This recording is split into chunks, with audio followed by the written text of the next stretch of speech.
Gente, a gente vai entrar na terceira década do ano 2000. Lembra quando falavam que o ano 2000 ia acabar? Não acabou. Vamos voltar um pouco menos, uma década para trás. 2009.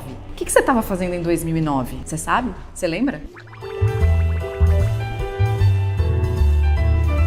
Cara, sabe o que eu tava fazendo em 2009? 2009 foi um dos anos mais importantes da minha vida. Eu recebi um convite no começo do ano da Terezoca, que é uma pessoa que eu amo de paixão, que trabalha na Globo há muito tempo. Mas ela falou assim, já que eu sei que você gosta de fazer coisas malucas, eu imaginei que você sabe mergulhar, né? E aí eu falei, claro. Óbvio que eu não sabia, mas ninguém sabe que eu não sabia. Agora vocês vão saber. Ela falou assim, eu queria te fazer um convite para você participar do Globomar, um programa novo, vai começar a gravar em abril. Aí eu falei, como é esse programa? Ela falou assim, é um programa em que as pessoas vão viajar pela costa do Brasil, vão conhecer lugares incríveis e a gente vai meio que sentir o mar.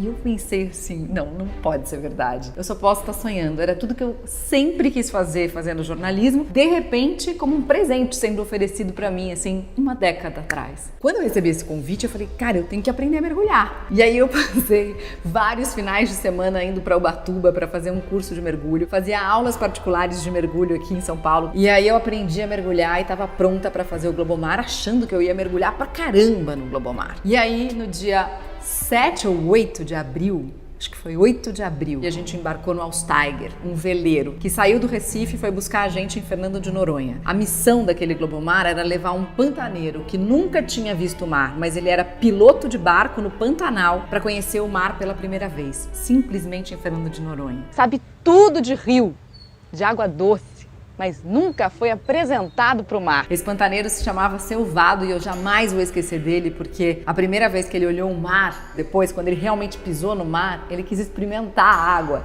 E aí, quando ele colocou a água na boca, ele começou a cuspir. O senhor estava duvidando que era salgado, né? Tava. 2 horas depois que o Alsteiger saiu de Fernando de Noronha, o piloto automático do barco quebrou. Não quebrou.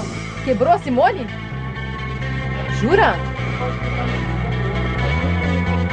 E aí que a gente não tinha tripulação para levar o barco no leme para onde a gente queria chegar, que era o arquipélago São Pedro e São Paulo. O arquipélago São Pedro e São Paulo fica a 3 dias de navegação de Fernando de Noronha. Portanto, nenhuma pessoa poderia ser responsável por navegar 3 dias e 3 noites sem dormir, ainda por cima levando no barco uma equipe inteira da TV Globo. Então a gente teve que parar tudo, fazer uma reunião em alto mar, foi a coisa mais surreal que já aconteceu na minha vida, porque tinha um navio da fragata, uma fragata da Marinha Brasileira de um lado parada, um iate que estava dando apoio pra gente e o nosso veleiro, os 3 se comunicando via rádio e a gente tentando decidir o que a gente faria então, já que a gente não tinha tripulação para seguir adiante naquela viagem. A Terezoca, que era diretora do Globomar, que tinha feito o convite para participar do programa, falou assim, cancela e vamos todo mundo voltar para Fernando de Noronha, pra gente dormir uma noite e então pensar o que a gente ia fazer. Eu tinha estudado durante um mês o arquipélago São Pedro e São Paulo. Eu estava muito preocupada com o que ia acontecer com o Globomar.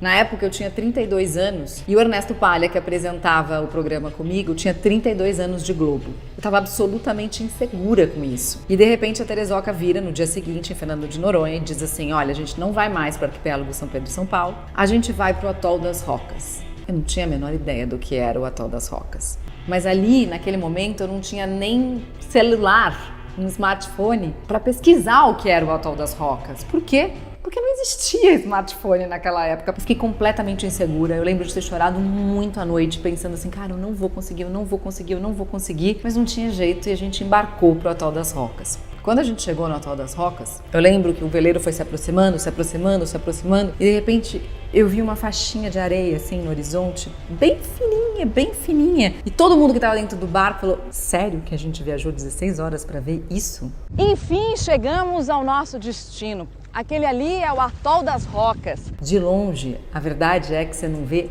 nada. O que é, afinal de contas, o Atol das Rocas? É uma cadeia de montanhas que está submersa, como se fossem várias montanhas submersas, e elas têm ali uma entrada de uma montanha que não se encaixou na outra, por onde o bote tem que passar para finalmente você conseguir chegar lá. Mas a gente demorou 5 dias atracados em pleno Oceano Atlântico, com 360 graus de horizonte cercando a gente, para conseguir finalmente desembarcar no Atol das Rocas. Foi difícil a gente chegar até aqui, vencer a arrebentação e havia um risco grande do bote virar.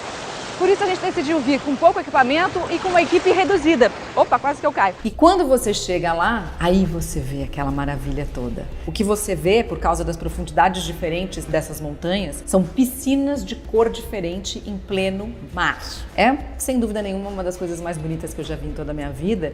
E quando eu cheguei, 7 tubarões-limão vieram no meu pé, assim. Ele reconheceu o território, viu que não era nada com ele, deu meia volta e foi embora. Tem gente que se sente preso no barco, né? Eu me senti livre, absolutamente livre. Por quê? Porque não existia nada mais pra gente do que aquele momento de estar ali. Sem smartphone, sem possibilidade de ligar para casa, sem boleto chegando na sua casa. A única coisa que existia era o presente. E aquilo para mim foi muito transformador na minha vida. Tanto é que hoje eu tenho amigos que eu fiz no Globomar e que são pessoas que eu amo de paixão, assim. Porque ali a gente realmente se conectou.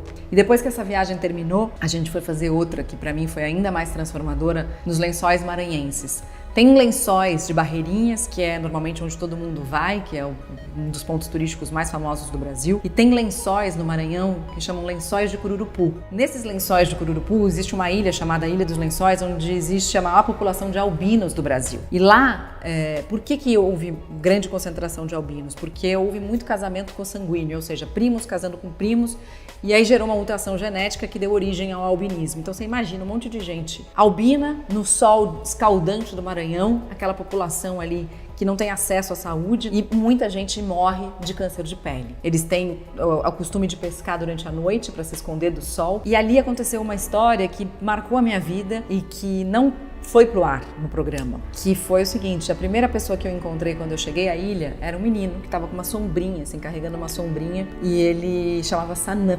E eu falei: você tá indo pra escola, Sanã? E ele falou: tô. Falei: quantos anos você tem? Ele falou: 9. Falei: e o que você mais gosta na escola? E ele falou assim: eu gosto de português. Eu falei: sério? Eu também. A coisa que eu mais gosto é português. E o que você gosta em português, Sanã?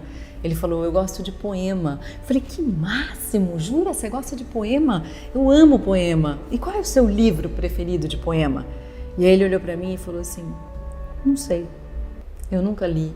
Eu nunca vi um livro. Quando ele falou isso pra mim, eu tomei um soco no estômago, assim. Eu fiquei com o olho cheio de lágrima. E minha única reação foi dizer pra ele: cara, eu tenho um iPod.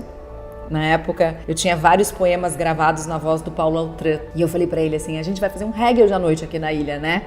Ele falou: vamos. Você vai vir no reggae? Ele falou: vou. Eu falei: se você chegar uma hora mais cedo, você topa ficar escutando poemas comigo?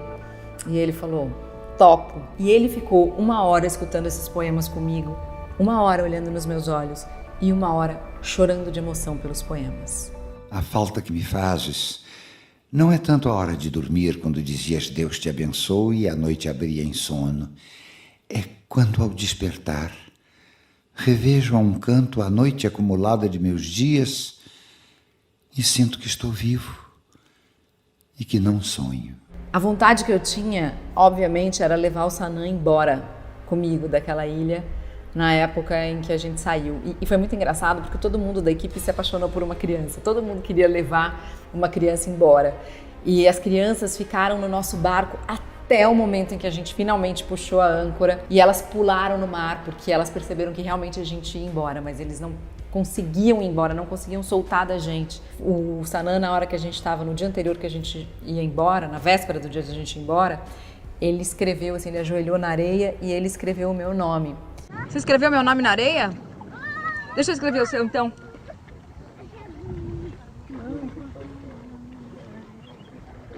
Sanã. É assim? Agora o nosso nome vai ficar juntinho aqui, pra você lembrar de mim. E eu nunca recebi tantas mensagens, especialmente no Twitter na época, de elogio por uma cena, porque eu acho que tinha muita verdade naquela cena. Tinha muita verdade no abraço que o Sanã me deu, tinha muita verdade quando ele escreveu meu nome na areia e muita verdade quando eu escrevi o nome dele na areia. Então essa foi uma das coisas que mais me marcaram. Ele adorou, amou muito você.